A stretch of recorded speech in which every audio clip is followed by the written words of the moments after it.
नमस्कार, good evening. एक बार फिर से आप सभी का स्वागत है यूट्यूब चैनल देशा एग्रीकल्चर एकेडमी पर। आज की video carbohydrate topic, principle of food science and nutrition, BSc agriculture fifth semester की एक बेहतरीन क्लास। और ये क्वेश्चंस आपके एग्ज़ाम में 10 नंबर में आपसे पूछा जाएगा। यानी जो ये क्वेश्चंस आने वाला है आपके एग्ज़ाम में, उसके लिए आपको 10 मार्क्स मिल जाएंगे। तो बेहतरीन क्लास रहने वाली वीडियो पर द एंड तक आप लोग बने रहिएगा, है ना। और ज़्यादा से ज़्यादा क्लास को शेयर करिए ताकि मैक्सिमम विद्यार्थी क्लास में जुड़ सकें। लगातार आपकी डेली क्लासेस मिल रही हैं, तो आप सभी से रिक्वेस्ट है कि आप लोग जो है इस वीडियो को ज़्यादा से ज़्यादा शेयर करें ताकि मैक्सिमम विद्यार्थियों को लाभ प्राप्त हो चुके। आप हमारे व्हाट्सएप ग्रुप से जुड़ने के लिए लिंक डिस्क्रिप्शन में दिया है, सभी लोग व्हाट्सएप ग्रुप को जरूर ज्वाइन कर लें, ठीक है ना। बीएससी एजी फिफ्थ सेमेस्टर का व्हाट्सएप ग्रुप है। कंटिन्यू करते हैं क्लास को, बढ़ते हैं क्वेश्चंस को। सो गाइस, कार्बोहाइड्रेट क्या होते हैं, कार्बोहाइड्रेट्स क्या होते हैं। अगर परिभाषा के तौर पर देखें, डेफिनेशन क्या है इसकी। रासायनिक रूप से कार्बोहाइड्रेट्स पॉलीहाइड्रोक्सी एल्डिहाइड व कीटोन होते हैं। क्या होते हैं? व कीटान होते हैं। वास्तव में जो रासायनिक रूप से जो कार्बोहाइड्रेट हैं वो पॉलीहाइड्रोक्सी एल्डिहाइड व कीटान होते हैं। और इनका जो समूह है, इनका जो सामान्य सूत्र है गाइज, जो इनका सामान्य सूत्र है CnH2O का होल टॉइस डॉट n है। बात करें, जो भी कार्बोहाइड्रेट्स होंगे उनके पीछे क्या लगा होगा? ओज। मान लीजिए जो भी कार्बोहाइड्रेट्स होंगे उनके पीछे ओज शब्द लगा होता है, जैसे, ठीक है ना। जैसे बात करें, जो कार्बोहाइड्रेट्स जो भी होंगे उसमें क्या है? कार्बन, हाइड्रोजन और ऑक्सीजन का जो अनुपात होता है, जो कार्बन, हाइड्रोजन और ऑक्सीजन का अनुपात होता है वो कितना होता है? 1:2:1। जैसे ग्लूकोज। सो गाइस, ग्लूकोज का सूत्र क्या होता है? C6H12O6। मान लीजिएगा 6 × 6 2 12 और 6 × 6। यानी अगर ग्लूकोज के सूत्र की अपन लोग बात करेंगे तो क्या होता है? C6H12O6। और इसको अगर आप लोग कट करोगे तो क्या होगा? 6 × 1 6 2 12 अगेन 6 × 6। रेशियो क्या निकल के आया? 1:2:1। यानी सिंपल सी बात है, जो भी कार्बोहाइड्रेट्स होंगे उसमें CHO, ये कार्बन, हाइड्रोजन और ऑक्सीजन ये पाए जाएंगे, ठीक है ना। जैसे ग्लूकोज है, इसका सूत्र क्या था? C6 था, H12 था, O6 था। इसको अपन लोग कैलकुलेट करेंगे, 6 × 6 6 2 12 6 × 6। देख लो भाई, 1:2:1 आया कि नहीं। एक कार्बन का अणु है, 2 हाइड्रोजन के अणु हैं, 1 ऑक्सीजन का अणु होगा, जो भी होगा कार्बोहाइड्रेट्स। उम्मीद है यहाँ तक आपको बात समझ में आ गई होगी। सभी लोग वीडियो पूरा वॉच करिए। क्वेश्चंस 100 नहीं बल्कि 150% नहीं, 200% जो भी समझिए आप, 100% ये क्वेश्चंस आपके एग्जाम में आएगा। और इसको अच्छे से तैयार कर लो और आपके 10 नंबर पक्के हो जाएंगे। और अगर अच्छे तरीके से परिभाषा को हम जानना चाहें तो कार्बोहाइड्रेट क्या होते हैं? यह शरीर के लिए प्रमुख ऊर्जा स्रोत होते हैं। बिल्कुल, जो कार्बोहाइड्रेट्स होते हैं इंस्टेंट एनर्जी सोर्स होते हैं। कहने का मतलब, इनका सेवन करने से तुरंत ऊर्जा प्राप्त होती है, ऊर्जा के प्रमुख स्रोत होते हैं कौन कौन? कार्बोहाइड्रेट्स। ऐसे कार्बनिक पदार्थ होते हैं जिसमें CHO मेजर पॉइंट है। ये CHO मतलब कार्बन, हाइड्रोजन और ऑक्सीजन मिलकर के किसका निर्माण करते हैं? कार्बोहाइड्रेट का। अभी मैंने आपको बताया था, जैसे ग्लूकोज है, जैसे क्या है? ग्लूकोज है। क्या? ग्लूकोज है। ग्लूकोज का सूत्र क्या होता है?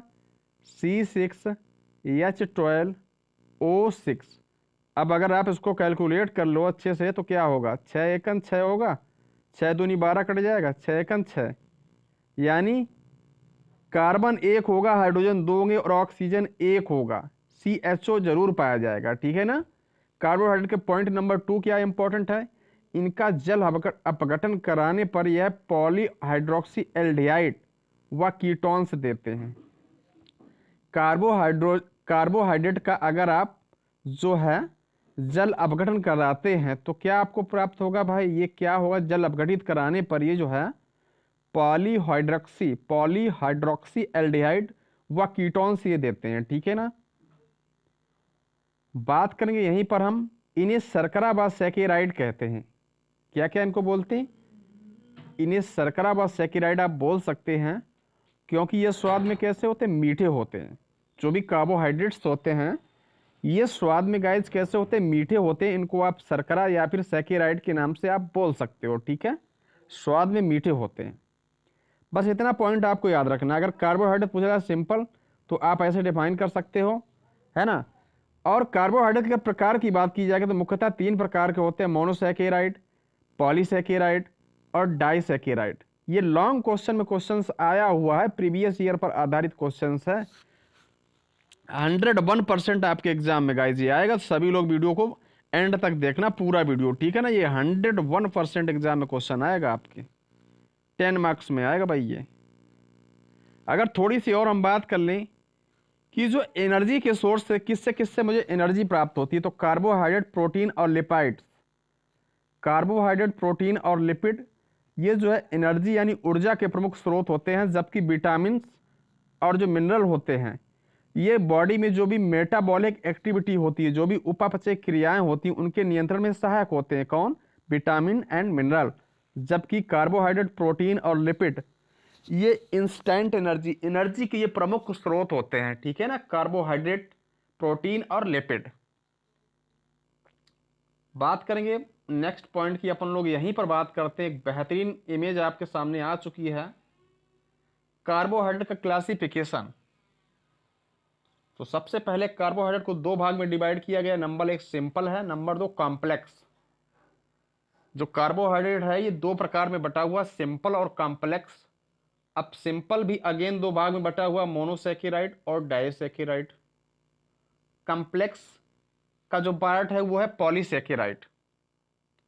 सो गाइस, मोनोसैकेराइड क्या होते हैं, डाइसैकेराइड क्या होते हैं और पॉलीसैकेराइड क्या होते हैं, इसको हम 1 बाय 1 करके आगे अभी डिस्कस करने वाले हैं। थोड़ा सा जान लीजिए, मोनो मतलब क्या होता है। मोनो मतलब होता है एक, सैकेराइड मीन्स शर्करा। डाई मीन्स क्या होता है? 2। डाई मीन्स क्या होगा भाई? डाई मीन्स होगा 2, डाई मीन्स 2 होगा, सैकेराइड मीन्स शर्करा। और पॉली का मतलब क्या होता है? बहुत। अर्थात जो मोनोसैकेराइड्स होती हैं शर्कराएं, इसमें शर्करा का केवल एक अणु ही भाग लेगा, शर्करा एक सिंगल भाग लेगी। जबकि डाइसैकेराइड में क्या होती है? 2 शर्कराएं मिलकर के एक नई शर्करा का निर्माण कर देते हैं, उसको बोलते हैं डाइसैकेराइड। समझ गए होंगे हमारी बात को। जो मोनोसैकेराइड होती है सिंगल शर्करा होती है, शर्करा का केवल एक अणु, शर्करा एक भाग लेती है यहाँ पे। जबकि डाइसैकेराइड में 2 शर्कराएं मिलकर के एक नई शर्करा का निर्माण कर देते हैं, उसको बोलते हैं डाइसैकेराइड। और पॉली में बहुत सारी शर्कराएं मिल जाती हैं, उसी को क्या बोलते हैं? पॉलीसैकेराइड। सो गाइज, हमसे सीधा क्वेश्चन आता है कि मोनोसैकेराइड में कौन कौन सी शर्कराएं आती हैं, तो ग्लूकोज है, फ्रक्टोज है, गैलेक्टोज है। जबकि डाइसैकेराइड में माल्टोज है, लैक्टोज है, सुक्रोज है। पॉलीसैकेराइड में कौन कौन सी आती? स्टार्च है, फाइबर है, ग्लाइकोजन है। ये पॉलीसैकेराइड की कैटेगरी में आती हैं। सो गाइस, जो ग्लूकोज होती है, ग्लूकोज इसको ब्लड शुगर के नाम से जानते हैं, क्योंकि जो इंसान का जो ब्लड होता है यानी रक्त में कौन सी शर्करा पाई जाती है, तो उसका नाम है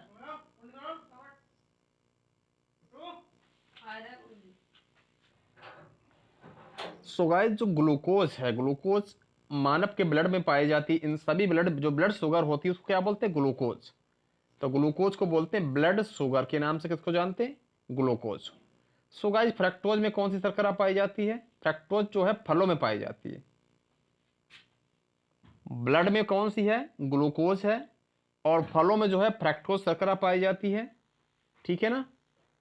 बिल्कुल, फलों में फ्रक्टोज, इसी कारण इसको बोलते हैं फ्रूट शुगर, और ब्लड शुगर है ग्लूकोज।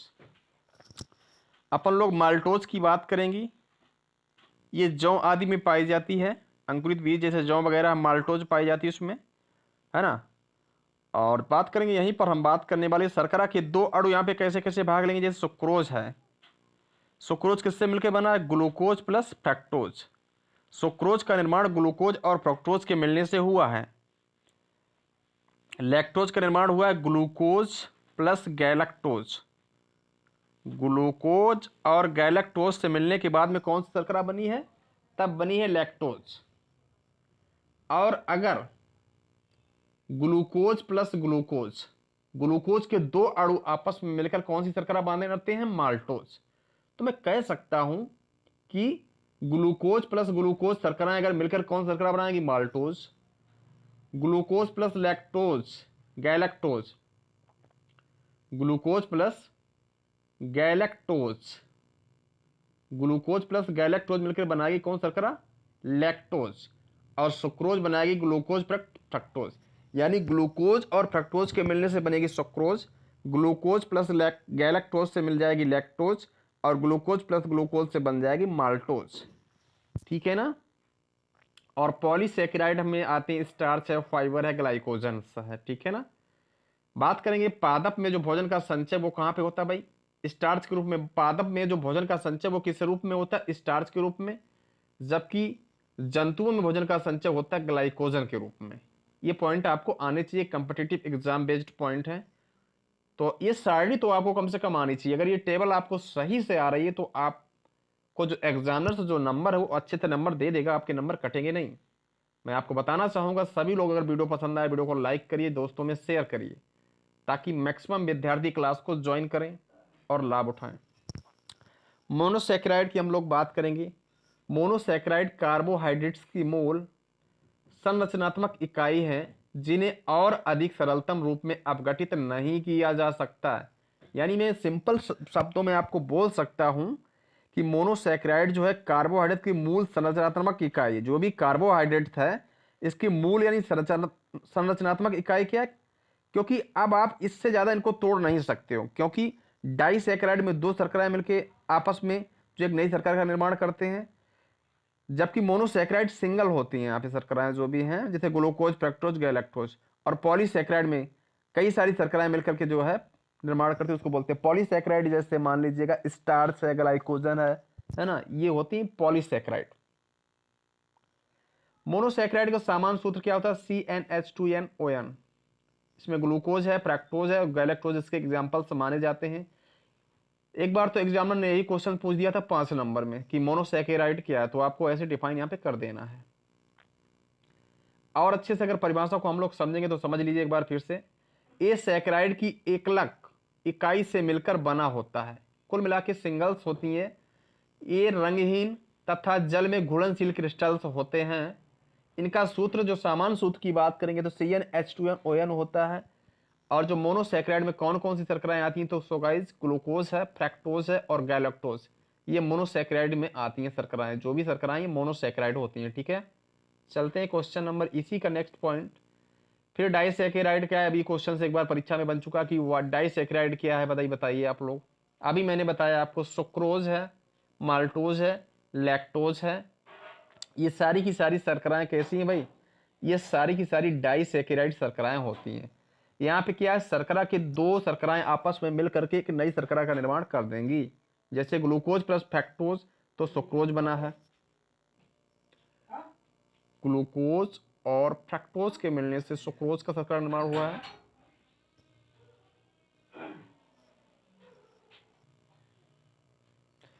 जैसे ग्लूकोज और फ्रक्टोज मिलकर कौन सी शर्करा बनाएंगी भाई, सुक्रोज बनाएंगी। सुक्रोज क्या है, डाइसैकेराइड होती है। सुक्रोज जो डाइसैकेराइड शर्करा होती है, इसको आप ऐसे समझ लीजिएगा, डाइसैकेराइड शर्करा का होगा जल अपघटन होगा, हाइड्रोलिसिस होगा, और ये शर्कराएं दो भाग में डिवाइड हो जाएंगी। शर्करा के दो अणु प्राप्त होंगे। ठीक है ना। डाइसैकेराइड का जल अपघटन होगा, हाइड्रोलिसिस होगा, तो शर्करा दो भाग में डिवाइड होगी। जैसे सुक्रोज है, इसका जल अपघटन किया गया तो आपको ग्लूकोज और फ्रक्टोज प्राप्त हो जाएंगी। कुल मिला के ये भी पूछा जा सकता है कि सुक्रोज का निर्माण किन दो शर्कराओं के मिलने से हुआ है, तो ग्लूकोज और फ्रक्टोज। माल्टोज की बात करेंगे हम लोग। जब ग्लूकोज के दो अणु, कुल मिला के ग्लूकोज प्लस ग्लूकोज, जब ग्लूकोज ही ग्लूकोज आपस में मिल करके एक जो शर्करा का निर्माण करेंगे उसको बोलते हैं माल्टोज।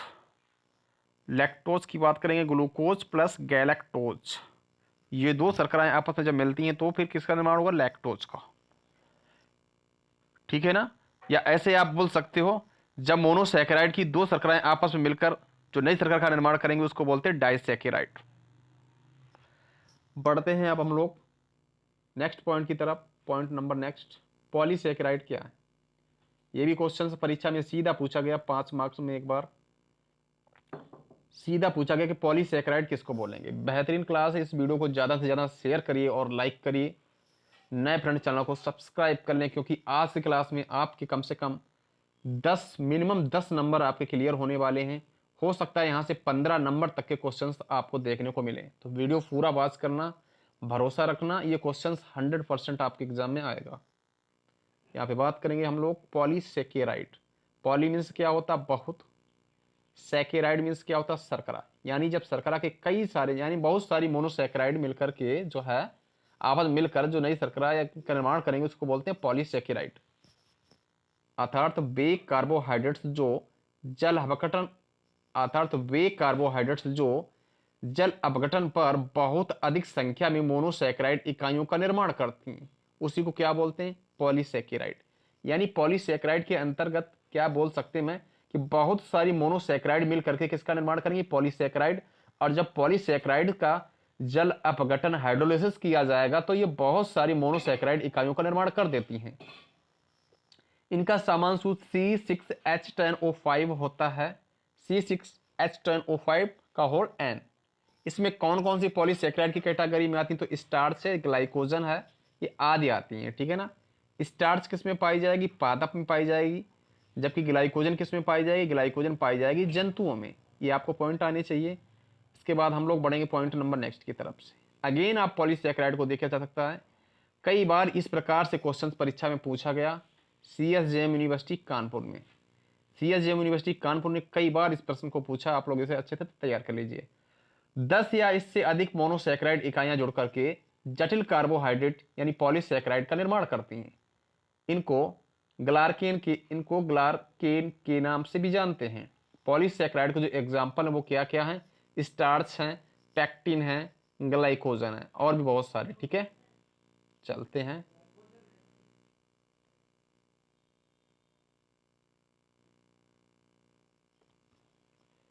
नेक्स्ट। जो हेडिंग हमारी वो फंक्शन ऑफ कार्बोहाइड्रेट्स, यानी जो कार्बोहाइड्रेट्स है इनका फंक्शन यानी कार्य क्या है, कार्बोहाइड्रेट कार्य क्या होते हैं।